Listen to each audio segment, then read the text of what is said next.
नमस्ते दोस्तों। आज सुनिए मन्नू भंडारी जी की लिखी हुई कहानी तीसरा आदमी। मन्नू भंडारी जी हिंदी साहित्य आकाश का वो चमकता सितारा हैं जिसकी चमक कभी धूमिल नहीं होगी। तो प्रस्तुत है कहानी तीसरा आदमी। पाजामे को मोड़कर उसमें क्लिप लगाते हुए सतीश बोला, तुमने तो सारा कमरा ही अस्त व्यस्त कर रखा है, कहीं बैठने तक की तो जगह नहीं है। तुम ठीक ठाक करो, तब तक मैं जरा बाहर ही घूम आता हूँ। हाथ में झाड़ू लिए लिए ही शकुन ने उसे भरपूर नज़रों से देखा। देख रही हूँ तुम्हें आलोक जी का आना अच्छा नहीं लग रहा है। आवाज़ में हल्की सी तल्खी थी जिसे बाहों पर पड़े बल ने और भी स्पष्ट कर दिया था। मुझे? मैंने तो ऐसा कुछ नहीं कहा। और उसने यूं ही स्टैंड के सहारे खड़ी साइकिल के पैडल पर जोर से पैर मारा तो पीछे का पहिया जोर से धन्ना उठा। सब कुछ कहा नहीं जाता है, कुछ बातें होती हैं जो शब्दों के बिना भी शब्दों से ज़्यादा स्पष्ट होती हैं। फिर मैं कोई बच्ची नहीं, तुम्हारी हर बात को खूब समझती हूँ। और वो ज़ोर ज़ोर से झाड़ू मार कर दरी की धूल झाड़ने लगी। एक क्षण को सतीश की समझ में ही नहीं आया कि वो क्या कहे, क्या करे। बड़ी कातर सी नज़र से उसने शकुन को देखा और फिर साइकिल ठेलता हुआ 2 सीढ़ियाँ उतर कर सड़क पर आ गया।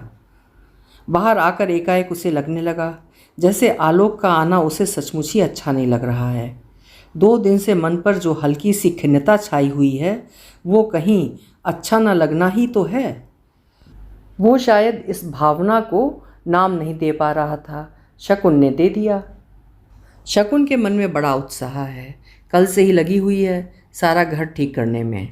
और कल से उसे बड़ा अफसोस भी हो रहा है कि क्यों नहीं उसने बड़ा घर लेने की बात मान ली। अब इस एक कमरे को ही बड़ा बनाने के चक्कर में उसने न जाने कितना फालतू सामान हटा दिया है। अपने घर को बिल्कुल नया रूप नया जीवन देने पर तुली हुई है जैसे। नया रूप नया जीवन, कमरे के लिए शब्द कितने बेतुके हैं। उसे इन शब्दों का ख्याल ही क्यों आया। उसे खुद लगने लगा कि बहुत भीतर कहीं कुछ हो रहा है जो उसे एबनॉर्मल बनाता जा रहा है। तभी तो उसने कुछ नहीं कहा, फिर भी शकुन भाप गई। उसने देखा वो शुक्ला के घर के सामने आ गया है। चलते समय उसने कुछ भी नहीं सोचा था कि वो कहाँ जाएगा। बस घर में बैठने की जगह नहीं थी सो चल पड़ा। कुछ देर शुक्ला के यहाँ ही बैठ ले। उसने पैर जमीन पर टिका दिए, पर 2 मिनट तक वो ये नहीं तय कर पाया कि वो शुक्ला के यहाँ जाए या आगे बढ़ जाए। नहीं, उसे कहीं नहीं बैठना है। वो इस समय एकांत में बैठकर अपने मन में ही झांकेगा। जो कुछ भी अनुचित अस्वाभाविक वहाँ है उसे जाने समझेगा। शायद इससे उसकी मानसिक स्थिति कुछ सुधरेगी। वरना यदि वो कल भी इसी तरह ऊट पटांग व्यवहार करने लगा तो कितनी भद्दी बात होगी। फिर ये आने वाला व्यक्ति लेखक ठहरा, जरूर बड़ी पैनी नज़र होगी उसकी। उसने साइकिल अन्ना सागर की ओर मोड़ दी। बजरंगगढ़ पर चढ़ती भीड़ को देखकर उसे ख्याल आया, आज जरूर मंगलवार ही होना चाहिए। है ही तो वो क्या भूलने भी लगा है। क्या होता जा रहा है उसे। सारी बारादरी पार करके वो उसके अंतिम सिरे पर आ गया। साइकिल में उसने ताला डाला और तालाब की ओर मुँह करके बैठ गया। सामने पानी में छोटी छोटी लहरें उठ बिखर रही थीं। एक लहर उठकर आगे बढ़ती, पर किनारे तक आने से पहले ही दूसरी लहर धक्के से उसे बिखेर देती। वो कुछ देर लहरों का ये खेल ही देखता रहा। कल आलोक जी आ रहे हैं। आलोक जी जिन्हें वो जानता नहीं, जिन्हें उसने कभी देखा नहीं। वो शकुन के परिचित हैं और उसी के निमंत्रण पर आ भी रहे हैं। शकुन ने उसे भी पत्र लिखने के लिए कहा था। 2 दिन तक वो तय ही नहीं कर पाया था कि लिखे या नहीं। फिर शकुन एकाएक बिगड़ पड़ी थी तो उसने उसी समय एक पोस्ट कार्ड लिख दिया था और अब वो आ रहे हैं। यूँ देखो तो बड़ी साधारण सी बात है, फिर भी उसे लगता है कि कहीं कुछ है अवश्य। आलोक जी बड़े लेखक हैं। शकुन से ही उसने उनके बड़प्पन की बात सुनी है। बड़े आदमी हैं तो व्यस्त भी जरूर रहते होंगे, फिर आना स्वीकार कैसे कर लिया। शकुन से भी तो कोई विशेष परिचय नहीं। 4 महीने पहले वो 2 दिन के लिए जयपुर गई थी अपने भाई साहब के पास, वहीं शायद मिली थी कुछ समय के लिए। उसके बाद पत्र आते जाते हैं, कभी कभी किताबों के पार्सल भी। शकुन की मेज़ पर आलोक की कई पुस्तकें जम गई हैं जिन्हें वो हमेशा पढ़ती सराहती रहती है। पर शकुन कुछ ज़्यादा ही उत्साहित है। उत्साह क्या, आवेग में आई हुई है। शायद इसीलिए कि वही उन्हें जानती भी है, और कोई बड़ा आदमी आता है तो थोड़ा उत्साह आवेग आ ही जाता है। उसे याद आया, शकुन को इस घर में तीसरे आदमी की उपस्थित असह्य हो जाती थी। कमरा एक ही था और जब कोई भी आ जाता तो उसके सोने के लिए अलग जगह नहीं रह जाती, और सोते समय शकुन से अलगाव नहीं सहा जाता। जिस साल शकुन बीए की तैयारी कर रही थी तो उसने गांव से माँ को बुलवा लिया था। घर माँ संभाल लेंगी, तुम पढ़ने में लगी रहो, वरना ये दोहरी मेहनत तुम्हें मार देगी। कितना काम तुमको करना पड़ता है, सच में तुम्हारे लिए। पर शकुन रोती रही थी। क्यों बेकार की बात करते हो, तुम मुझसे चौगुना काम करवा लो, पर रात को तुम्हारी बाहें नहीं छोड़ सकती। वहाँ आते ही सारी थकान मिट जाती है, अगले दिन के लिए ताजगी आ जाती है। और सतीश ने बड़े ढंग से माँ को वापस गांव भेज दिया था। एक बार उसका एक बड़ा पुराना मित्र आकर टिक गया था। शकुन शिष्टता की सीमा लांघकर उसके साथ पेश आई। सतीश को उस बार तो गुस्सा भी आ गया था, पर शकुन की यह दुर्बलता भीतर ही भीतर उसे कहीं पुलकित भी करती रहती। मैं बीटी करके नौकरी कर लूँ, तब तुम 2 कमरे का मकान ले लेना और जिसको चाहो बुलाना। यो भी अब तो किसी तीसरे आदमी को बुलाएंगे ही, आखिर कब तक टालेंगे। और वो लजा पड़ी थी। जिस दिन बीटी का रिजल्ट निकला था वो और शकुन बेहद प्रसन्न थे, और उस दिन पहली बार वे किसी तीसरे आदमी को लाने के लिए मनोहार करते रहे थे। 3 साल अपने को जब्त किया, अब और नहीं, अब और नहीं। वे प्रतीक्षा करते और निराश होकर फिर नए सिरे से प्रयत्न और प्रतीक्षा करते। जुलाई में शकुन को हायर सेकेंडरी स्कूल में नौकरी मिल गई। 2-3 महीने अपने नए काम के बीच वो सब कुछ भूली रही, पर सतीश ने देखा कि धीरे धीरे ये निराशा उसके भीतर ही भीतर कुछ तोड़ती मरोड़ती चल रही है। अरे भाई, खाने पर आओ ना, मैं बैठा हूँ। तुम खा लो, मुझे आज नहीं खाना। क्या बात है, तबीयत तो ठीक है ना? सतीश ने भीतर लेटी शकुन को दुलारते हुए पूछा। हाँ हाँ ठीक है, मैंने व्रत रखा है। व्रत? सतीश जोर से हंस पड़ा। ये व्रत तुम कब से रखने लगी हो? अब से मंगल को रखा करूँगी। हनुमान जी का व्रत रखना चाहिए, तुम चाहे मजाक उड़ा लो, पर मैं तो मानती हूँ। सतीश एकाएक खिन्न हो आया था। वो अकेला ही खाने बैठा तो उससे खाया ही नहीं गया। उस रात उसकी छाती पर सिर रखकर शकुन बहुत बहुत रोई थी। मेरा मन नहीं लगता, मुझे बड़ा अकेला अकेला लगता है।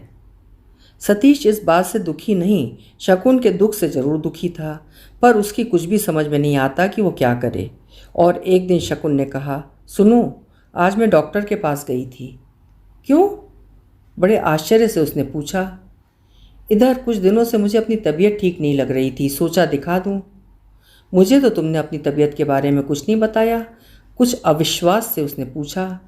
शकुन यूँ अकेली डॉक्टर के पास चली जाए, कुछ नई बात थी।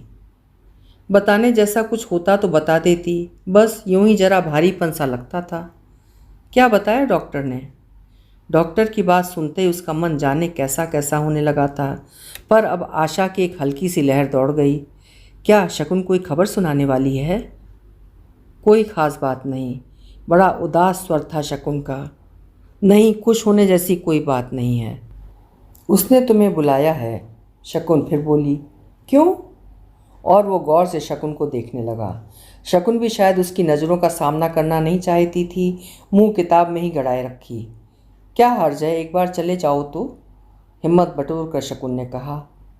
सतीश को लगा शकुन का यूँ अकेले डॉक्टर के पास जाना, उसे भी जाने के लिए कहना, जैसे भीतर ही भीतर कुछ घुनता जा रहा है। उसका मन हुआ कोई तीखी सी बात कह दे, पर कही न गई। कहा केवल इतना ही, मुझे क्या हुआ है जो डॉक्टर के पास जाऊंगा, मुझे नहीं जाना है। और वो प्रतीक्षा करने लगा कि शकुन विरोध करे या जिद करे तो फिर वो सुनाए। शकुन ने कुछ नहीं कहा। कहती क्यों नहीं है ये साफ साफ? तो शकुन, मुझे भीतर ही भीतर उसके कुछ सुलगने लगा। सामने लेटी शकुन उसे बड़ी अपरिचित और पराई सी लगने लगी। यही वो शकुन है जिसे उसने अपने प्राणों से ज़्यादा प्यार किया है, जिसे उसकी बाहों का सहारा लिए बिना नींद नहीं आती। वही शकुन उस पर संदेह करती है, उसे, वो। और बिना कुछ बोले ही वो बाहर चला गया। उसे सारी बात पर कभी दुख होता और कभी गुस्सा आता, पर भीतर ही भीतर एक हल्का सा भय भी अनजाने ही उसके मन में समाता जा रहा था। और उस दिन के बाद उस घर की छत के नीचे बिना बोले बिना कहे बहुत कुछ घट गया था। शकुन के भीतर कहीं कुछ मर गया था। जिस रात की प्रतीक्षा में पहले वो सारा दिन काटता था, बिना थके फाइलों से जूझता रहता था, उसी रात से अब वो डरने लगा। उसके बाद जब भी 2 कमरे का घर लेने की बात आती, बड़े बुझे से स्वर में शकुन कहती, क्या करना है बड़े घर का, 2 जनों के लिए ये कमरा ही काफ़ी है। हाँ, लकड़ी का पार्टीशन अवश्य लग गया था और बाकायदा सोने और बैठने के 2 कमरे बना दिए गए थे। शकुन बहुत कंजूस हो गई थी। जब तक कहती, कौन लंबी चौड़ी आमदनी है, इसी में से खर्च करना है, इसी में से बचा कर भी रखना है। बुढ़ापे में 4 पैसे होंगे तो यही सहारा देंगे, वरना यहाँ कौन। और सतीश का मन होता था कि इस बेसिर पैर की बकवास करने के लिए वो शकुन की जीभ खींच ले, पर भीतर ही भीतर दिन प्रतिदिन बढ़ने वाला वो भय उसे कुछ भी नहीं कहने देता। क्या कहे वो। और सबसे बड़ा परिवर्तन हुआ था कि सारा शरीर सतीश की बाहों में छोड़कर भी शकुन कहीं और रहती थी। थोड़ी देर बाद ही वो उसकी बाहों में से छूटकर करवट लेकर सो जाती और अपमानित आहत सतीश करवटें लेता रहता और निश्चय करता कि वो शकुन को बिना बताए कल ही डॉक्टर के पास जाएगा और अपने को दिखा के आएगा। ये झूठा लांछन वो क्यों अपने ऊपर ले। पर सवेरा आता तो पता नहीं उसे क्या होता कि डॉक्टर के यहाँ जाने की उसकी हिम्मत नहीं पड़ती। मन के किसी कोने में छिपा वो भय फैलता जाता और उसके सारे निश्चय डिग जाते। वो साइकिल मोड़ लेता और सीधा ऑफिस ही पहुँच जाता। संशय और द्वंद्व से ग्रस्त, शकुन के दुख से दुखी और एक अजान आशंका से त्रस्त सतीश बस एक ही बात महसूस करता कि शकुन उससे दूर होती जा रही है, उसके शरीर से भी और मन से भी। कोई तीसरा प्राणी उनके बीच आ जाता तो वे कितने पास आ जाते। उसके अभाव में, उसकी अनुपस्थिति में दिनों दिन वे दूर ही दूर होते जा रहे हैं। पर कोई तीसरा प्राणी नहीं आया। हाँ, खाना बनाने के लिए एक बुढ़िया माँजी को सतीश ने जिद करके रख लिया। जब तक उस बड़े अभाव की पूर्ति नहीं हो जाती, वो शकुन के लिए सामर्थ्य भर दूसरी सुख सुविधाएं जुटा देना चाहता था। एकाएक घंटों की आवाज़ के बीच बजरंगगढ़ की आरती का स्वर चारों ओर फैल गया। सतीश भी स्वर में स्वर मिलाकर गाने लगा। वो कई बार मंगल को शकुन के साथ बजरंगगढ़ आया था, उसे पूरी आरती याद है। शकुन ने कमरा ठीक कर लिया होगा, अब चलना चाहिए। उसे एकाएक पछतावा होने लगा कि वो यहाँ क्यों आया। उसे भी शकुन के साथ कमरा ठीक करवाना चाहिए था। वो भी उतने ही उत्साह से काम करता तो शकुन कितनी प्रसन्न होती। वो क्या कहीं भी कभी भी शकुन को प्रसन्न नहीं रख सकेगा। पर वो क्या करे। उसे आज सचमुच कुछ नहीं अच्छा लग रहा है। आज क्या, पिछले 3-4 महीनों से कुछ भी तो अच्छा नहीं लग रहा। हाँ, शकुन जरूर कुछ प्रसन्न रहने लगी है। लगता है जैसे उसने इस स्थिति को अपनी नियति मान लिया है। पर क्यों। 2 वर्ष की अवधि कोई ऐसी अवधि तो नहीं है कि आदमी यूँ हताश हो जाए। उसके पास ऐसे लोगों की एक लंबी लिस्ट है जिनके विवाह के 5-5, 7-7 साल बाद बच्चे हुए।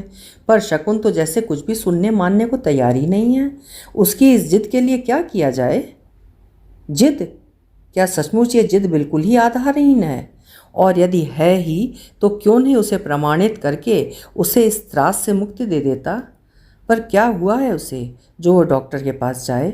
वो बिल्कुल नॉर्मल आदमी है। ऐसा कुछ भी होता तो क्या उसे पता नहीं लगता। क्या 3 साल तक शकुन को पता नहीं लगता। उसने कभी कुछ महसूस नहीं किया। तो फिर ये शंका उसके मन में आई ही क्यों। पर वो एक बार चला ही क्यों नहीं जाता। नहीं, वो शकुन की इस झूठी और बेतुकी जिद के सामने अपने को यूँ अपमानित नहीं होने देगा। पर हर बार ही कहीं बहुत भीतर से एक प्रश्न सा उठता, क्या वो सचमुच शकुन की जिद के कारण ही जिद किए बैठा है और कहीं कुछ नहीं है। किसी आशंका ने तो उसे नहीं रोक रखा है। और यही आशंका धीरे धीरे मन में गांठ बनती चल रही थी। उसका खुद अपने पर से जैसे विश्वास उठने लगा था। उसे स्वयं शकुन का संदेह कभी कभी सच लगने लगा था। एक अपराध भावना मन में घर करने लगी थी। और तब उसने सोचा था कि शकुन को प्रसन्न करने के लिए वो सब कुछ करेगा। किसी भी कीमत पर वो उसे प्रसन्न रखेगा। पर बिना कुछ किए ही वो प्रसन्न रहने लगी तो उसे लगने लगा कि वो कीमत उससे चुकाई नहीं जा रही है, बहुत भारी पड़ रही है। उसने स्वयं आलोक के पत्र पढ़े हैं, उनमें उसे कहीं कुछ ऐसा नहीं लगा जिससे वो आहत अनुभव करे। पर हमेशा उसे लगता है कि लिखे हुए शब्दों से परे भी कुछ है जरूर, वरना इन शब्दों में आखिर ऐसा है ही क्या जो शकुन यूँ प्रसन्न रहती है। घर लौटने की बात फिर उसके मन में आई।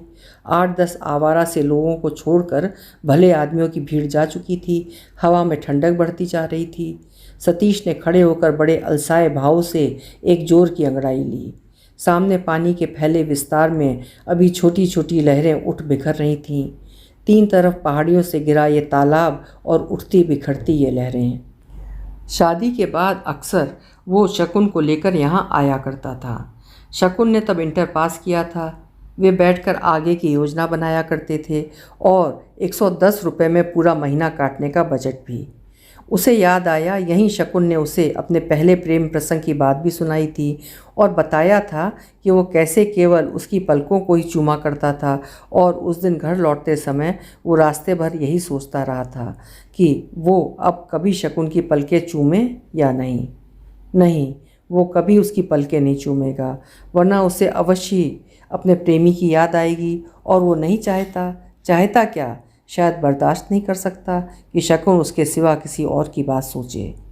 घर आकर उसने पूछा भी था, अब भी कभी तुम्हें उस प्रेमी की याद आती है? शकुन हंसी थी। देखो, औरत यदि किसी से प्रेम करती है तो उसकी बात जबान पर नहीं लाती। बात जबान पर आ गई तो समझ लो प्यार मर गया। वे सब तो निरे बचपने की बातें थीं। और उसने सतीश के सीने पर सिर रखकर आंखें मूंद ली थीं। एकाएक सतीश को याद आया, आलोक का पत्र आया था। शकुन पत्र पढ़ती जा रही थी और एक प्यारी सी मुस्कान उसके चेहरे पर खिलती जा रही थी। ऐसा क्या लिख भेजा है लेखक जी ने? बड़ी मुस्कुराहट फूट रही है। कुछ नहीं, यूँ ही। रात को फिर उसने आलोक का प्रसंग छेड़ा था तो शकुन एक तरह से झल्ला सी उठी थी।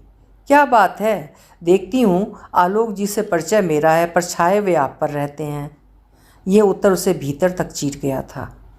तो सतीश को लगा जैसे कोहरे से चारों ओर का वातावरण बड़ा बोझिल बोझिल हो चला है। सामने का पानी एकाएक यूँ स्थिर हो गया, मानो उसमें कोई चेतना ही ना रह गई हो। अब यहाँ से चल ही देना चाहिए।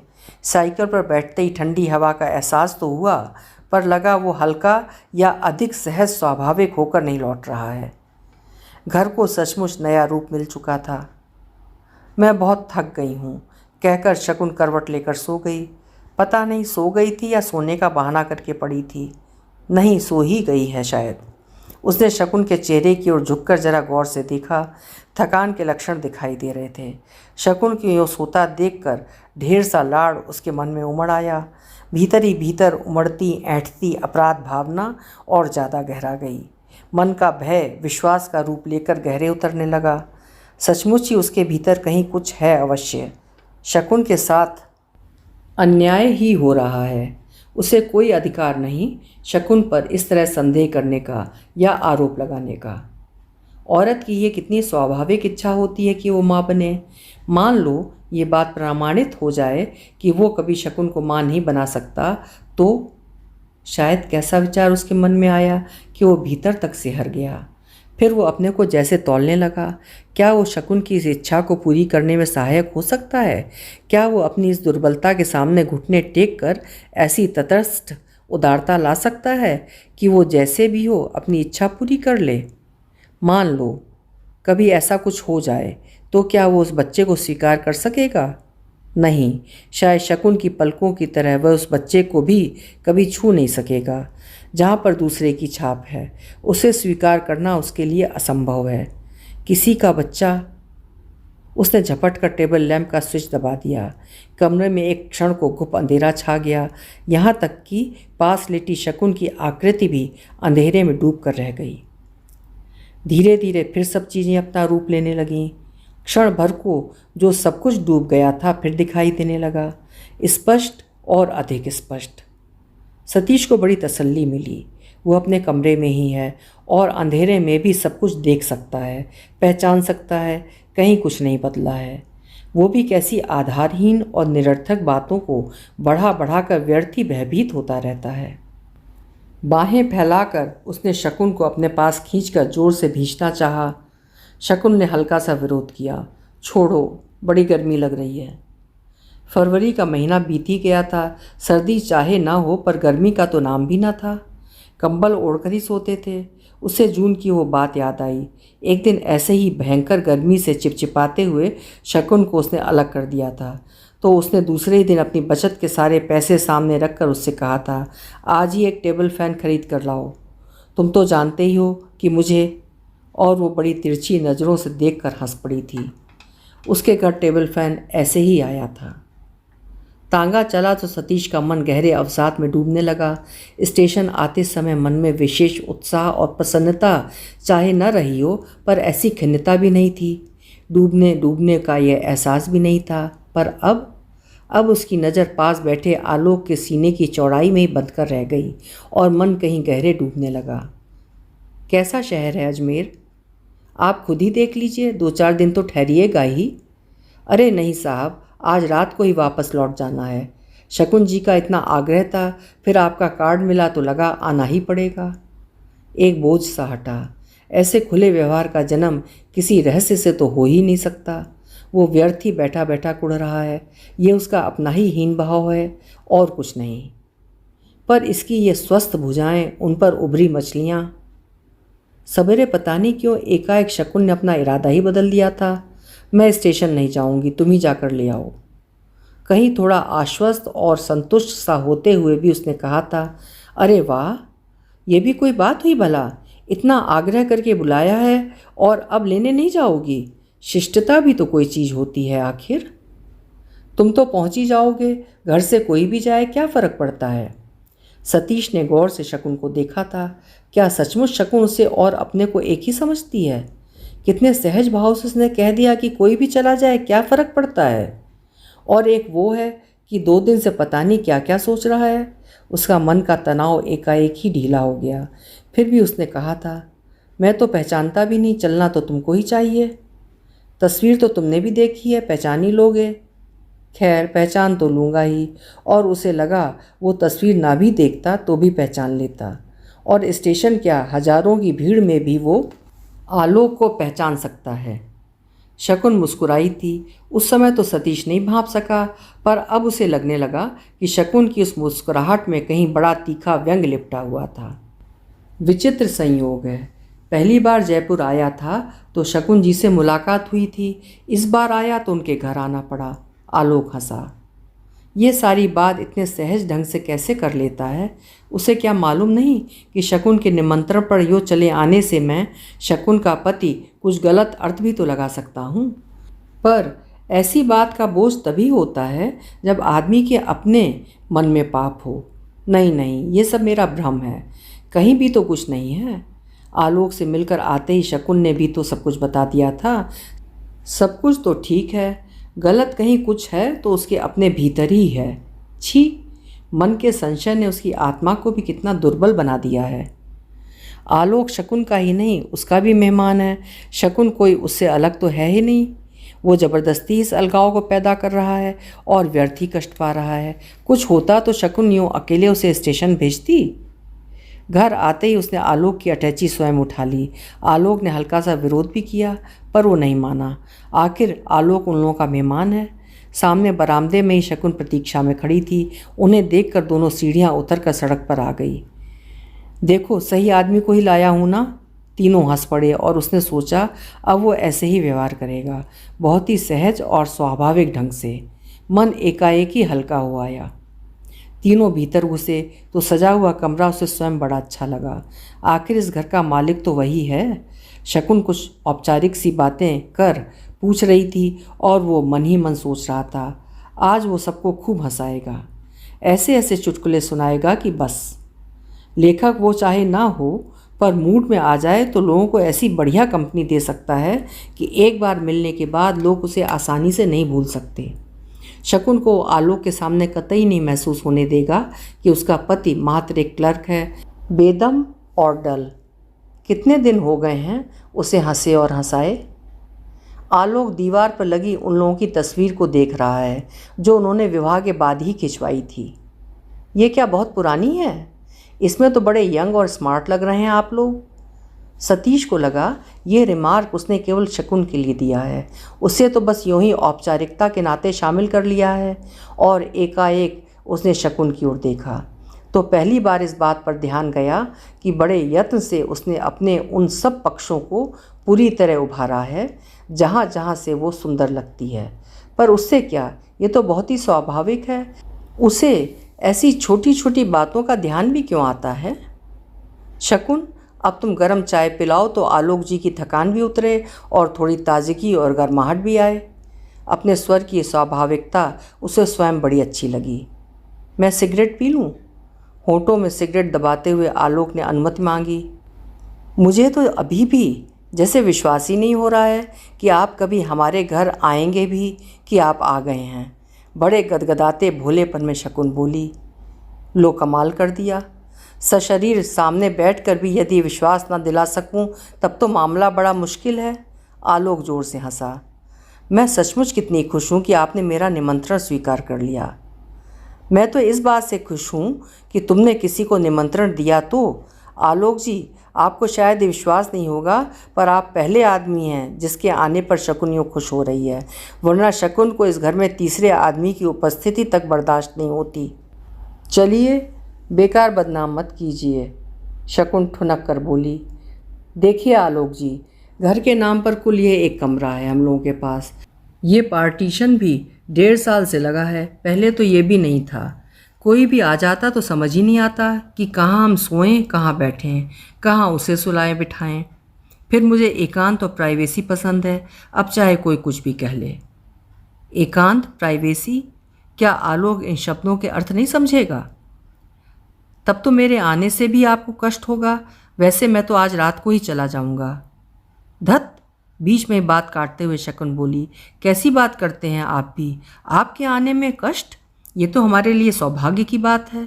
हाँ, आपको ज़रूर कुछ कष्ट हो सकता है, पर हमारी खातिर इसे भी सही है।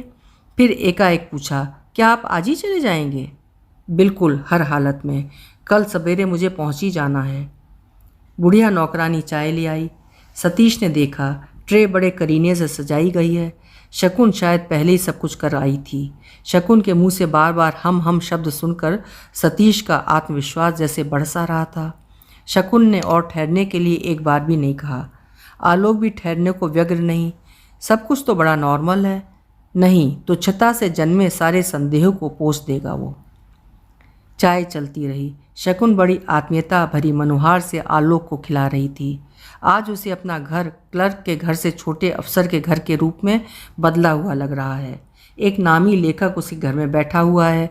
उसकी पत्नी सजी संवरी कलफ की साड़ी पहने सबको सर्व कर रही है और इस घर और इस स्त्री का स्वामी वो है, केवल वो। इधर उधर की गपशप चलती रही। आलोक खुशमिजाज, हंसमुख और खुले स्वभाव का व्यक्ति है। अभिमान या बड़प्पन का बोध तक नहीं। शकुन खास नहीं कुछ बोल रही, केवल सुन रही है। वैसे बोलना उसे ही सबसे ज़्यादा चाहिए। जो भी हो, आखिर वो है तो उसी का मेहमान। तुम जरा तरकारी ले आओ। पहले नहा लूँ? नहीं, नहाना बाद में, पहले तरकारी ले आओ।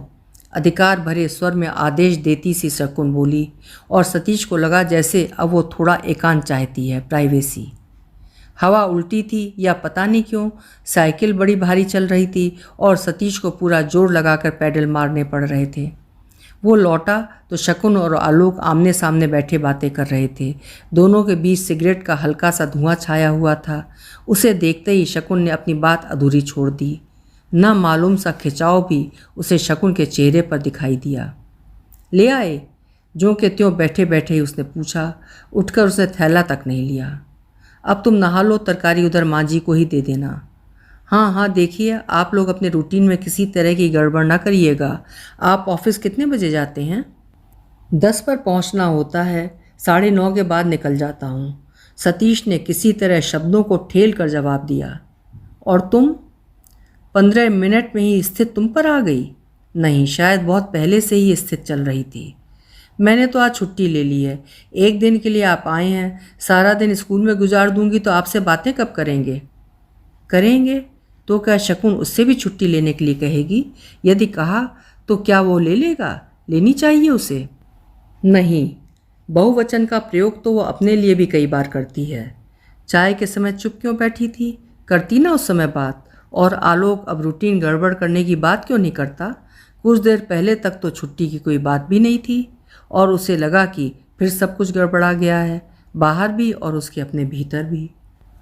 वो नहाकर लौटा और पार्टीशन के इधर निशब्द तैयार होने लगा। कान उसके उधर ही लगे हुए थे। शायद किसी किताब का जिक्र हो रहा था। आलोक ही बोल रहा था। शकुन को जो बातें करनी हैं वो करती क्यों नहीं? शायद वो उसके जाने की राह देख रही है।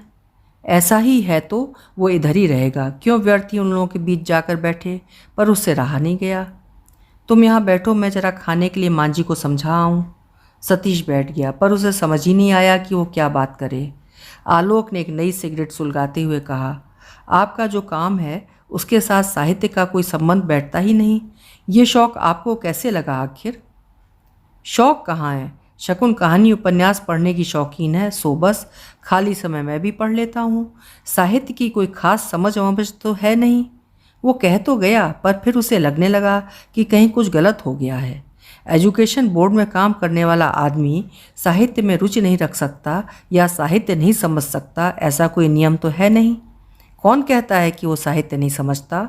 अच्छा हुआ कि शकुन यहाँ नहीं है। अब उसे कोई वजनदार बात पूछनी चाहिए। कुछ सोचकर उसने पूछा, अच्छा ये बताइए, आप लोग जो लिखते हैं उसका आधार वास्तविकता होती है या मात्र कल्पना? मेरा मतलब, जो आप स्वयं भोग चुके होते हैं वही लिखते हैं या? इस विषय में कोई निश्चित नियम तो नहीं है।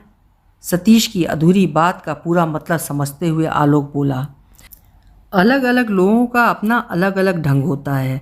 अपने बारे में मैं यही कह सकता हूँ कि मेरी वे ही रचनाएं ज़्यादा सशक्त या सजीव हैं जिनको मैंने स्वयं भोग कर लिखा है। फिर एक क्षण ठहर कर बोला, बड़ा विचित्र प्रोसेस होता है ये भी। जिन स्थितियों में हम पूरी तरह इन्वॉल्व्ड होते हैं वहाँ कभी कभी बड़ी निर्ममता से काटकर हमें अपने को तटस्थ रखना पड़ता है और कहीं कहीं बिना किसी लगाव के भी पूरी तरह इन्वॉल्व्ड होने का अभिनय करना पड़ता है। इस मामले में लेखक को बड़ा निर्मम होना पड़ता है सतीश जी। माँ की मौत पर जब सारा घर बैठकर रो रहा था, बिलख रहा था, मेरा मन सारी स्थिति से अनछुआ रहकर उसी घटना पर कहानी बुन रहा था। दूसरों की बात क्या कहूँ, कभी कभी मुझे खुद विश्वास नहीं होता है कि इससे ज़्यादा वजनदार बात तो उसके दिमाग में आ भी नहीं सकती। ये तो बैठकर ज्ञान ही बघाड़ने लगा। उसे लिखने के प्रोसेस में कोई दिलचस्पी नहीं है। अच्छा हुआ शकुन यहाँ नहीं है, वरना इसके बाद वो क्या पूछता? आलोक बोले चला जा रहा था, कभी कभी ऐसे व्यक्तियों में कहानी की गंध आती है जिनसे लगाओ तो क्या, हमारा विशेष परिचय भी नहीं होता, फिर भी कहानी निकालने के लिए हमें लगाव ओढ़ना पड़ता है। यूँ समझिए एक्टिंग करनी पड़ती है। बड़ा खतरनाक खेल होता है ये। कभी कभी तो एक कहानी की 10 गुनी कीमत भी अदा करनी पड़ती है। तभी शकुन आ गई और सतीश के दिमाग में कुछ कौंधते कौंधते रह गया। आलोक जी, आप भी नहा लीजिए। असली थकान तो नहाने से ही जाएगी। मैं गर्म पानी रखाई हूँ। नहा लेंगे, जल्दी क्या पड़ी है? मैं कोई ब्राह्मण तो हूँ नहीं कि नहा कर ही मुँह जूठा करूँगा। शकुन हंसी। सतीश को हल्का सा अफसोस हुआ कि वो हंस क्यों नहीं सका। नहीं, नहा डालिए। आलोक की अटैची उठाकर सामने टेबल पर रखती हुई शकुन बोली। ये अपनत्व तो भरा अधिकार कहाँ से आ गया? और फिर उसे लगने लगा कहीं कुछ है जो उसे मालूम नहीं है। जो कुछ जिस रूप में सामने है मात्र वही नहीं है, इसके परे कहीं कुछ और भी है। आलोक के जाते ही शकुन ने कहा, कमीज तो नई पहन लेते, कितनी मुस रही है ये। क्यों? ठीक है ये, मैं हमेशा ही कमीज 3 दिन पहनता हूँ, आज ही ऐसी क्या खास बात है? वो शकुन को जता देना चाहता है कि आलोक उसके लिए कोई विशेष महत्व नहीं रखता। शकुन चुपचाप सतीश का खाना लेने चली गई। रोज़ की तरह वह उसे खिला रही है, पर सतीश को लग रहा है कि शकुन ने हर काम की योजना बना रखी है। सतीश के सामने तो समय बर्बादी होता, सो वो समय नहाने में लगवा दिया। इधर सतीश जाएगा और उधर आलोक तैयार। शकुन ने एक बार भी उससे तो छुट्टी लेने के लिए नहीं कहा, बल्कि शायद वो मन ही मन मना रही है कि जल्दी से जल्दी सतीश वहाँ से चला जाए। इतनी साफ बात है और वो समझ नहीं रहा है। क्रीम रंग की अंडी के कुर्ते में जचा जचाया आलोक घुसा तो सतीश को अपनी मुसी हुई कमीज अखर गई। आज उसे कमीज बदल ही लेनी चाहिए थी। शकुन ने ठीक ही कहा था। उसे लगा जैसे क्लर्की करते करते सचमुच ही वो डल हो गया है। शायद समय पर उसे कोई बात सूझती ही नहीं, बाद में बेवकूफ़ों की तरह अफसोस करता रहता है। तो आप चले? हाँ, मैं तो अब चला। शकुन है आपके पास? और उसने देखा शकुन मुग्ध भाव से आलोक को देख रही है। लौटिएगा कब? अब तो 5:30 पर ही मुलाकात होगी। शाम को बाहर चलेंगे और वहाँ कुछ नहीं तो यहाँ का दौलत बाग और अन्ना सागर ही देख लीजिए। शकुन को तो वो जगह बड़ी ही प्रिय है। शादी के बाद की कुछ शामें तो हमारी वहीं बीती। वहाँ जाते ही शकुन को बस हनीमून का सा मूड आ जाता है, आज भी। और सतीश हंस पड़ा। उसने सोचा बड़ी मार्के की बात वो कहता जा रहा है। आलोक जान ले कि उन दोनों के संबंध बड़े मधुर हैं। उसके मन में ऐसी वैसी कोई बात हो भी तो निकाल दे। अच्छा साहब, चले। और वो बाहर आ गया। रोज की तरह शकुन भी बाहर आई उसे विदा करने। पर सतीश को इस समय भी शकुन के चेहरे पर वही मुग्ध भाव दिखाई दिया जो आलोक को देखते समय उभर आया था। उसे लगा वो देख अवश्य उसे रही है, पर मन में कहीं आलोक को ही देख रही है। 1 बजे तक वो जैसे तैसे अपने को फाइलों में डुबोए रखने का प्रयत्न करता रहा। फिर एकाएक उसे लगा अब नहीं ठहरा जाएगा। उसने उसी समय एक स्लिप लिखकर बॉस के कमरे में भेज दी कि उसकी तबीयत ठीक नहीं है, सो वो घर जा रहा है, और निकल आया। घर लौटना ठीक होगा? दोनों यही समझेंगे कि मुझे उन लोगों पर संदेह है। अगर ऐसी कोई बात नहीं हुई तो कितना ऊंचा समझेंगे वे लोग। आत्मग्लानि से उसका मन भराया। 5 साल के वैवाहिक जीवन में उसे ऐसी कोई बात याद नहीं जो शकुन के प्रति उसे शंकालु बना दे। पिछले 2 साल से वो खिन्न अवश्य रहती, कुछ दूर दूर भी रहती है, पर उसका कारण तो वो स्वयं जानता है। कितना स्वाभाविक है उसका यूँ खिन्न रहना। फिर खिन्नता तो 2 साल से चल रही है, जबकि आलोक से परिचय तो कुल 4 महीने का है। दोनों बातों को एक साथ जोड़ने की कोई तुक ही नहीं है। सचमुच ये उसका अपना कॉम्प्लेक्स ही है, जिसे उसने इतना शंकालु, ओछा और कुछ हद तक कमीना भी बना दिया है। अपनी ऐसी हरकतों से तो कभी कभी उसे स्वयं भी विश्वास होने लगता है कि उसका भय कहीं सच ही है, वरना ये सब क्यों हो। उसे रोज़ की तरह ऑफिस में काम करना चाहिए था, पर अब कुछ नहीं। वो सीधा घर जाएगा और साफ कहेगा कि वो भी छुट्टी लेकर आ गया है। आलोक जी आकर रोज़ रोज़ तो हमारे घर आने से रहे। फिर वो उनको घुमाने ले जाएगा। पहले वो उन्हें सोनी जी का मंदिर दिखा देगा, फिर वे लोग अन्ना सागर पर जाकर बैठ जाएंगे। वहीं वो उन्हें अपने लतीफ़े सुनाएगा। वे सब तो अभी रह ही गए। वो चुन चुन कर लतीफ़े याद करने लगा। कौन कौन से लतीफ़े उसके नाम से प्रसिद्ध हो गए थे। गाड़ी तो रात को 10 बजे जाती है। अन्ना सागर से तांगा लेकर वो उसे कॉफ़ी हाउस ले जाएगा। बड़े शहरों के मुकाबले में तो यहाँ का कॉफ़ी हाउस कुछ भी नहीं, फिर भी कम से कम ये तो दिखाई देगा कि वो सिर्फ क्लर्क ही नहीं, इस ज़िंदगी से भी परिचित है। लेखक लोग तो कॉफ़ी हाउस में ही बैठे रहते हैं, कुछ रुपए ही तो खर्च होंगे। शकुन कितनी प्रसन्न होगी।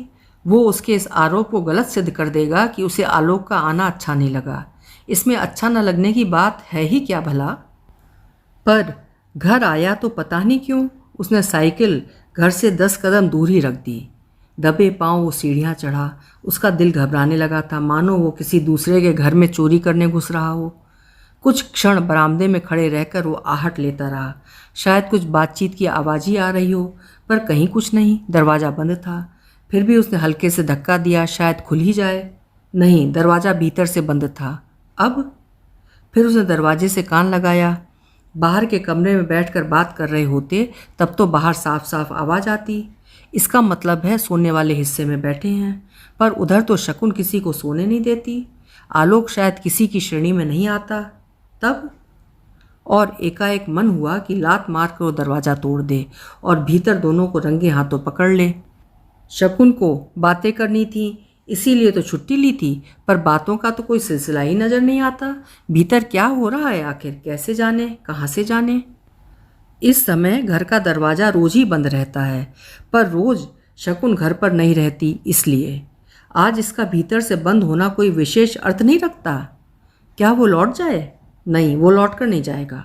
वो दरवाज़ा खटखटाएगा और देखेगा कि खुलने में कितनी देर लगती है। वो चेहरा देखकर ही भांप लेगा कि भीतर क्या हो रहा है।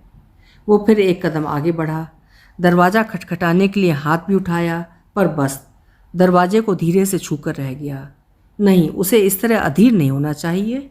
मान लो कुछ नहीं हुआ तो वो उनकी नज़रों में तो गिरेगा सो गिरेगा, अपनी नज़रों में भी कितना गिर जाएगा।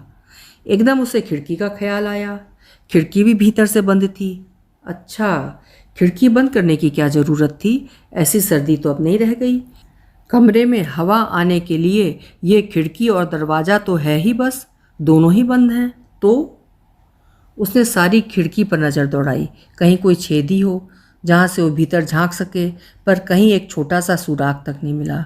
फिर उसने दरवाजे को टटोला, कहीं कुछ नहीं। उसे पहले इस बात का ख्याल क्यों नहीं आया? एक सुराख ही करके रख देता। पर वो क्यों इस तरह अपराधी महसूस कर रहा है? ये उसका अपना घर है, इसमें वो जब भी चाहे आ जा सकता है। आखिर वो अपने घर में ही तो आया है। अपने घर में आना न चोरी है न गुनाह। उसे क्या होता जा रहा है कि वो अकारण ही डरने लगा है? जैसे ही शकुन दरवाज़ा खोलेगी कह देगा कि वो भी आधे दिन की छुट्टी लेकर आया है। तभी उसके सामने शकुन का चेहरा घूम गया, आंखों में धिक्कार और भर्त्सना भरे। मान लो वो यही कह दे, आखिर आ गए ना, तुम इसके सिवाय और कर ही क्या सकते हो। हाथ फिर निर्जीव हो गया। कोई तो आवाज़ आए किसी तरह की। खौलते मन को ये निश्चय तो बंधे कि भीतर ये वास्तविक स्थिति क्या है। और उसे लगने लगा कि जिस तरह उसने शकुन की पलकें चूमना छोड़ दिया था, वैसे ही अब उसे बाहों में लेना भी छोड़ देना पड़ेगा। शायद धीरे धीरे करके उसे पूरी की पूरी शकुन को ही छोड़ देना पड़ेगा। वो संशय में क्यों पड़ा हुआ है? उस जैसा बेवकूफ़ आदमी शायद ही दुनिया में हो। सब कुछ आँखों से देखकर ही जाना जाता है। क्या वो कुछ भी अनुमान करने का मादा नहीं रखता? शकुन आजकल जिस मना स्थिति में है, उसे वो क्या नहीं जानता? तो क्या शकुन वो नगरा, गुलाबबाड़ी, आदर्श नगर, जाने कहाँ कहाँ साइकिल लिए घूमता रहा। उसे बराबर लग रहा था कि कहीं बहुत बड़ा धोखा उसके साथ किया जा रहा है। उसका मन हो रहा था कि वो सब पर बस थूकता चले। क्या करे अब वो, कहाँ जाए? उसका कोई घर नहीं, कोई अपना नहीं।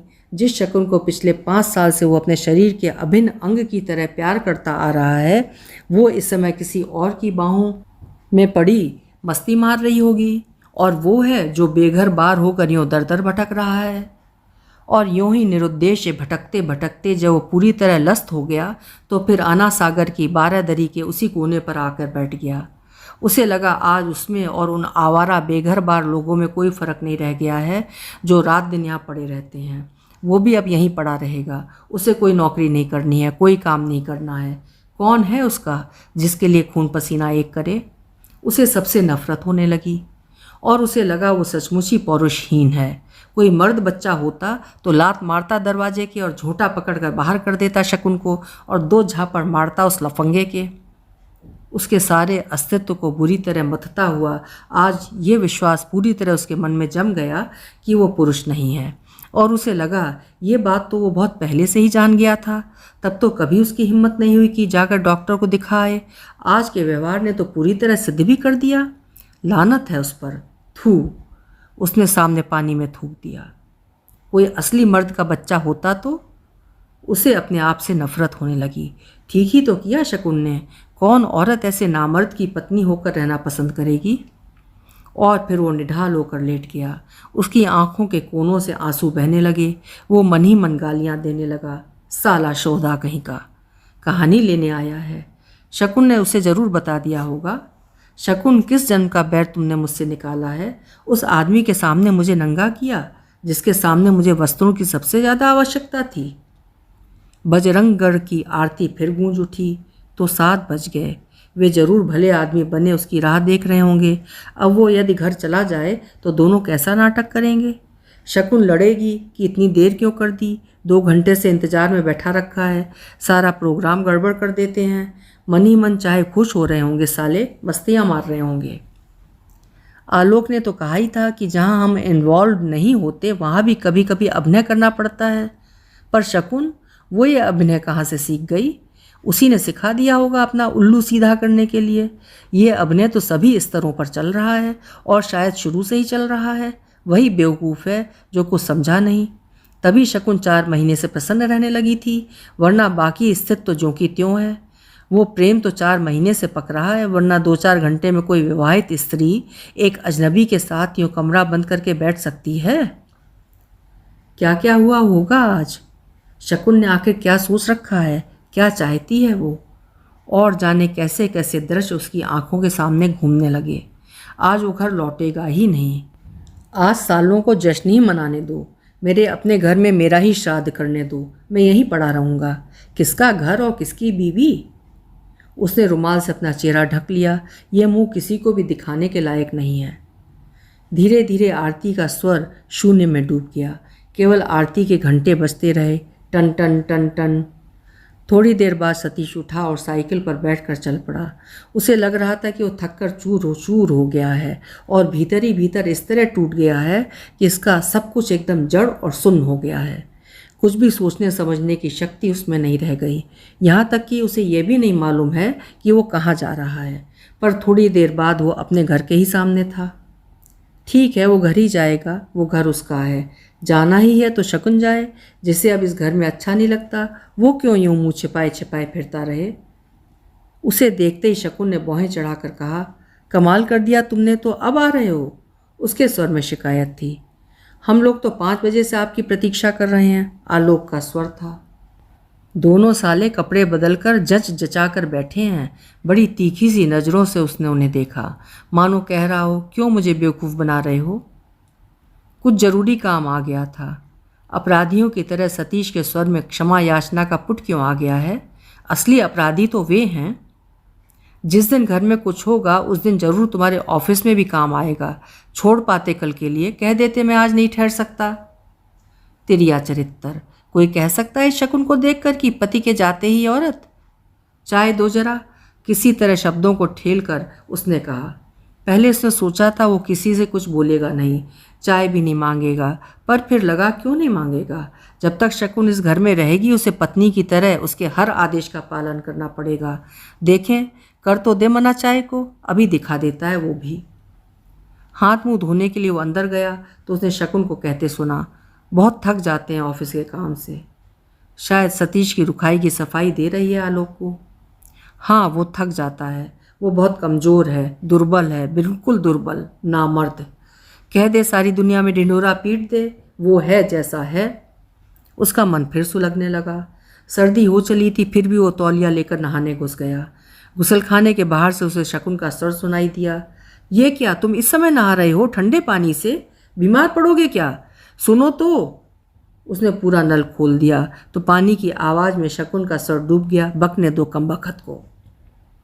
एक बार पानी की ठंडक ने उसे भीतर तक कपा दिया। फिर भी उसे नहाना अच्छा लग रहा था। जलन जैसे ठंडी होती जा रही थी। काफ़ी देर तक पानी के नीचे रहने के बाद उसने नल बंद कर दिया। अपना शरीर पोंछकर कुछ देर तक वो यूं ही खड़ा रहा। फिर खड़ा खड़ा अपने ही अंगों से बड़ी अश्लील सी हरकतें करता रहा। पता नहीं, एक विचित्र सा संतोष मिल रहा था उसे ये सब करने में। खोया आत्मविश्वास जैसे लौट रहा था। कौन कहता है साला कि वो? फिर एकाएक उसका अपना ही मन ग्लानि और वितृष्णा से भर उठा। ये सब क्या होता जा रहा है उसे? इन लोगों के साथ साथ वो क्यों अपना दिमाग खराब करता जा रहा है? नहीं, जैसे भी होगा वो अपने को संयत करेगा। उसने सोचा, वो बड़े स्वाभाविक ढंग से चाय पिएगा और उससे भी अधिक स्वाभाविक स्वर में कहेगा, देखिए मुझे सब कुछ मालूम है। बंद दरवाजे ऐसी बातों को छिपाकर नहीं रख सकते। आप लोग एक्टिंग करने में बहुत माहिर होंगे, पर मेरी आंखें भी कम तेज नहीं। शकुन चाहे तो आपके साथ ही जा सकती है। मुझ में इतनी उदारता है कि मैं अपनी पत्नी की राह में बाधा बनकर खड़ा न होऊं, उसकी इच्छा पूरी करने में सहायक बनूं। ये लोग उसके ही घर में नाटक कर रहे हैं तो क्लाइमैक्स वो कर दे। वो बाल बनाता जा रहा था और पलंग को देखता जा रहा था कि कैसे सोएगा वो इस पलंग पर वो बाहर निकला तो उससे कुछ भी नहीं कहा गया। शकुन चाय बनाने लगी तो आलोक ने कहा, हम लोग तो वैसे चाय पी चुके हैं, पर आपका साथ देने के लिए एक राउंड और सही। हाँ हाँ ज़रूर। शाम का सारा प्रोग्राम तो इन्होंने गड़बड़ कर दिया, अब चाय पी पी कर ही समय काटो। शकुन के स्वर में हल्का सा आक्रोश था।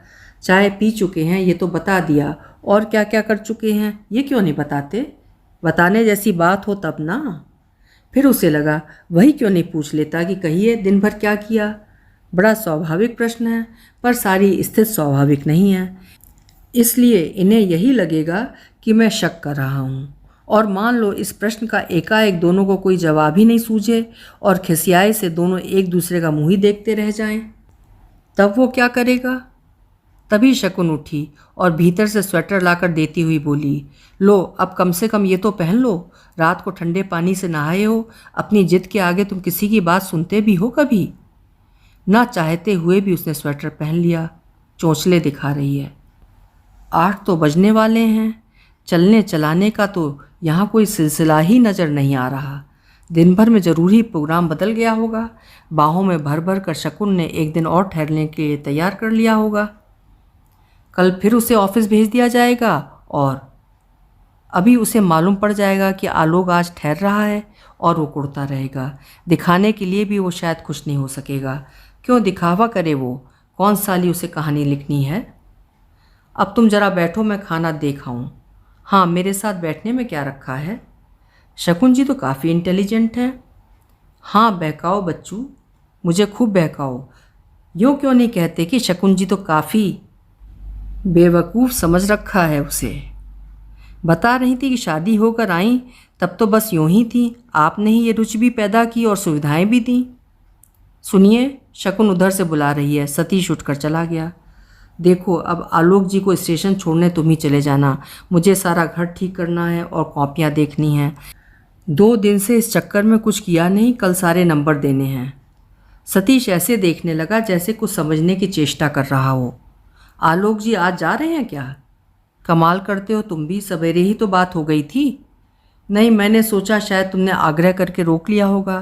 कुछ आश्वस्त होते हुए उसने कहा, अरे बाबा, आ गए सो ही बड़ी बात है। अब उन्हें ज़रूरी काम है तो कोई क्या करे। तो स्टेशन तो तुम भी चलो कम से कम। देखो, सारे बर्तन बिखरे पड़े हैं, खाना ख़त्म होते ही पहले इन्हें जमाऊंगी। माँ जी तो खिलाकर चली जाएंगी, बाकी सब तो मुझे ही करना पड़ेगा। छोटा घर है, ज़रा सा बिखर जाता है तो दिक्कत लगने लगती है। मुझे यूँ भी बिखरा घर पसंद नहीं। उसके बाद कॉपियाँ भी तो देखनी हैं। पर देखो, मैंने इसीलिए तुम्हें इधर बुलाकर कह दिया है, वरना वहाँ तुम जिद करने लगोगे तो मना करना बड़ा भद्दा लगेगा। कुछ कहना मत, हाँ? सतीश और शकुन साथ साथ ही बाहर आए। सतीश को बात से भी ज़्यादा अच्छा लग रहा था इस तरह भीतर बुलाकर शकुन का उससे कुछ कहना। आलोक आए हैं तो क्या हुआ, उनका अपना भी तो कोई जीवन है। कोई ऐसी बात भी तो हो ही सकती है जो भीतर बुलाकर ही कही जाए। तो आलोक जा रहा है? शकुन फिर अपनी घर गृहस्थी और स्कूल की बातों में डूबने लगी है। खाने बैठे तो शकुन ने उसकी थाली में 2-3 अतिरिक्त चीज़ें रखते हुए कहा, तुम सवेरे ऑफिस गए थे तब तक तो बनी नहीं थी, तुम अब खा लो। गाजर का हलवा था, मटर की कचौड़ी थी। कुछ तो आप भी लीजिए आलोक जी, शकुन मनुहार कर रही थी। माफ़ करो बाबा, स्वस्थ जरूर कुछ ज़्यादा हूँ पर खाता ज़्यादा नहीं हूँ। सवेरे का खाना ही अभी तो हजम नहीं हुआ। ऐसा तो आपने सवेरे भी कुछ नहीं खाया, मैंने तो अपने हाथों से सब बनाया है। तो दिन भर इसने खाना बनाया? कहीं ऐसा तो नहीं कि ये बेचारी बैठकर उधर खाना बना रही हो और ये महाशय यहाँ दीवान पर लेटकर सिगरेट फूंक रहे हों? आवाज़ आती कहाँ से? पर फिर दरवाज़ा बंद क्यों था? हो सकता है नींद आ गई हो इसलिए दरवाज़ा बंद कर दिया हो। कमरा सड़क पर ही तो पड़ता है। वे भी तो इतवार को जब दोपहर में सोते हैं तो बंद करके ही सोते हैं। तो ये सब क्या उसका अपना ही बुना हुआ जाल है जिसमें फंसकर वो दिन भर से छटपटा रहा है? उसने गौर से शकुन को देखा। उसके अंग प्रत्यंग को वो घूर घूर कर देखने लगा। कहीं कोई छाप है, कोई लक्षण, कोई लाल नीला दाग? शकुन खिला ज़्यादा रही है, खा कम रही है, पर वैसे सब कुछ बड़ा स्वाभाविक था। आप आज शाम को आ जाते तो आलोक जी को थोड़ा घुमा फिरा ही देते। सारे दिन घर में रखकर बोर कर दिया। सोच रहे होंगे कहाँ आप फंसे। वाह, बोर तो मैं तनिक भी नहीं हुआ। बढ़िया खाना खाया, डटकर गप्पे मारी। हाँ, सतीश जी के साथ ज़्यादा बैठने का मौका नहीं मिला और आपका प्रिय अन्ना सागर नहीं देखा। सो अब की बार जब आऊँगा तब ज़रूर देखूँगा। फिर कुछ खट से बजा सतीश के दिमाग में। तो क्या फिर आने का प्रोग्राम भी बन चुका है? क्या है ये सब? उसे कुछ भी तो समझ में नहीं आ रहा है। उसे अपनी ही समझ पर बुरी तरह खींच आने लगी।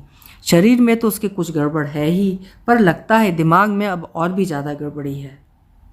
अब आप तांगा ले आइए। शायद अब शकुन जल्दी से आलोक को विदा करके अपने काम में लग जाना चाहती है, या कहीं ऐसा तो नहीं कि उसे भेजकर विदा की असली रस्म पूरी करनी है। उसके सामने तो औपचारिक से नमस्कार के सिवा कुछ हो ही नहीं सकेगा। तांगा लेने मैं भी साथ चलता हूँ, ज़रा टहलना ही हो जाएगा। टहलना क्या होगा, यहाँ बगल में ही तो तांगा मिलता है, यही ले आएंगे। हाँ, आलोक को कैसे जाने दे सकती है अभी, मैं तो बाप का नौकर लगा हूँ जो तांगा लेने जाऊँगा। चलते समय शकुन ने कहा, समझ नहीं पा रही हूँ आलोक जी, आपको किन शब्दों में धन्यवाद दूँ। जब भी जयपुर आएँ तो यहाँ आने का कष्ट अवश्य करिएगा, और इस बार अकेले नहीं, परिवार सहित आइए, सबसे मिलकर और भी खुशी होगी। इस नई पुस्तक पर अपनी प्रतिक्रिया जरूर भेजना। पाठकों की प्रशंसा ही हमारे लिए तो सबसे बड़ी प्रेरणा होती है, पर इसका ये मतलब नहीं कि तुम केवल प्रशंसा लिख भेजो। और आलोक हंसता हुआ तांगे पर बैठ गया। सारा तांगा नीचे को झुक गया। पता नहीं कितना वजन है कम वक्त में। स्टेशन से सीधे घर ही आना, इधर उधर मत चले जाना। मांझी भी चली जाएंगी, मुझे बहुत अकेला लगेगा। और सतीश को लगा जैसे आलोक के सामने यह कहकर उसने उसे उबार लिया। विदा देती अनमनी सी शकुन उसे बड़ी भोली, बड़ी सरल और बड़ी प्यारी सी लगी। फिर मन में ढेर ढेर लाड़ उमड़ने लगा। उसने एक बार फिर सवेरे से अब तक की सारी बातें याद कर डालीं। अगर अपने मन के संदेह से मुक्त होकर देखे तो कहीं तो कुछ नहीं है। एक भी बात तो ऐसी नहीं हुई जिसे वो आधार बनाकर यूँ कष्ट पाए। नहीं नहीं, ये उसकी ही हीन भावना है जो उसे हर बात के 10-10 अर्थ लगाने को मजबूर कर देती है। वो आज कितना बड़ा अनर्थ भी कर सकता था। उसे इस बात से बड़ी तसल्ली मिली कि ऐसा कुछ भी होने से पहले ही सद्बुद्धि आ गई। हाँ, आलोक की वो खातिर कर रही थी, बड़े श्रद्धालु भाव से, तो उसमें हुआ ही क्या। वो हर काम को पूरी लगन से करती है। आलोक की खातिर की तो लगन से, अपना घर सजाया तो उतनी ही लगन से, और अब फिर सब ठीक ठाक कर रही होगी।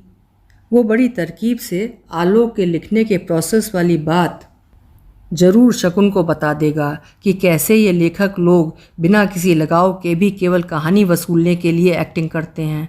कम से कम ये एक हल्का सा संकेत हो जाएगा शकुन के लिए कि यदि आलोक ने कुछ किया भी हो तो वो उसकी किसी भी बात या व्यवहार को गंभीरता से न ले। उसका ओछापन भी नहीं दिखेगा और बात भी बन जाएगी। अपनी दूरदर्शिता पर वो स्वयं मुग्ध सा हो गया। कौन कहता है कि वो बेवकूफ़ है या डल।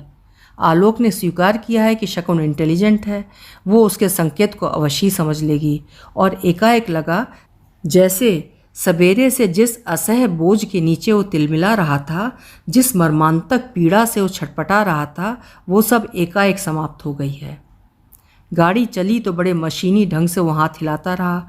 उसने भी चलते समय शकुन वाली बात दोहरा दी, सपरिवार आइए कभी। आलोक आया और चला गया और कहीं कुछ भी नहीं हुआ। वो घर लौटेगा तो देखेगा कि शकुन उसी व्यस्तता और लगाव से अपना घर ठीक कर रही होगी। यदि उसका काम पूरा नहीं हुआ होगा तो कहेगा, जाओ तुम आराम करो, बहुत थक गई होगी सवेरे से, लाओ मैं जमा देता हूँ सारे बर्तन वर्तन। वो उसकी कॉपियाँ भी दिखवा देगा। वो ज़रूर विरोध करेगी, तुम भी तो ऑफिस से थक कर आए हो, मैं कर लूँगी, तुम आराम करो। आज वो शकुन को बहुत प्यार करेगा। कितने दिन हो गए उसे बड़ी आत्मीयता से प्यार किए। उसकी अपनी ही दुर्बलता ने पता नहीं कैसे ये भ्रम उसके मन में पैदा कर दिया था कि उन दोनों के बीच जैसे कोई है, पर कहीं कोई नहीं है। शकुन आज भी उसी की है, उतनी ही है जितनी 2 साल पहले थी। मैं कितना धीरे धीरे चल रहा हूँ। शकुन अकेली होगी, साइकिल न लाकर भूल ही की उसने अपनी चाल बढ़ा दी। घर पहुंचा तो देखा खाने के बर्तन भी टेबल पर ज्यों के त्यों पड़े थे। कॉपियों का बंडल भी दीवार के नीचे जैसे का तैसा बंधा पड़ा था। उधर जाकर देखा शकुन पलंग पर लेटी हुई आलोक का नया उपन्यास पढ़ने में डूबी हुई है। आहट पाकर एकदम चौंक सी उठी। कौन? मैं हूँ। ओ तुम? मैं तो डर गई थी और किताब को तकिए के नीचे सरकाती हुई वो उठकर बैठ गई। अभी आप सुन रहे थे मन्नू भंडारी जी की लिखी हुई कहानी तीसरा आदमी। आशा करती हूँ कि कहानी का मर्म आपको समझ में आया होगा, यह कहानी आपको पसंद आई होगी। फिर मिलेंगे किसी अच्छी सी कहानी के साथ। आपका समय शुभ हो, मंगलमय हो।